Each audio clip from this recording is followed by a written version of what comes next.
Guys, welcome to my channel. আজকে আমার রিসেপশনের invitation আছে, তো আমি আমার মা বাবা বেরিয়ে গেছি বিয়ে বাড়ির জন্য। তারপর আমরা বিয়ে বাড়িতে পৌঁছে গেলাম।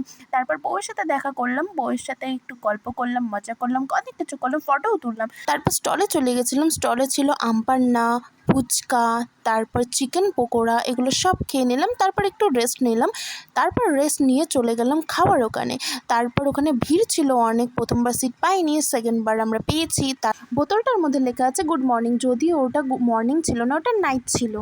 তারপর আমরা খেতে বসে গেছিলাম। কিন্তু গাইস, আমার না ফিশ ফ্রাই আমার দারুণ পছন্দ।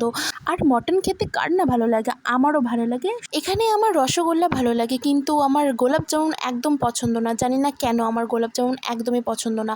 তারপর শেষে রসগোল্লাটাই খেয়ে নিলাম, তারপর আইসক্রিম খেয়ে নিলাম, তারপর পান খেয়ে নিলাম। তারপর নতুন বউকে টাটা দিয়ে বাড়ির দিকে রওনা দিয়ে দিলাম। আর এই নিয়ে আমার জন্য অপেক্ষা করছিল যে আমি কখন আসবো। ব্লগটা ভালো লাগলে লাইক কমেন্ট শেয়ার করবেন। দেখা হচ্ছে নেক্সট ব্লগে। বাই।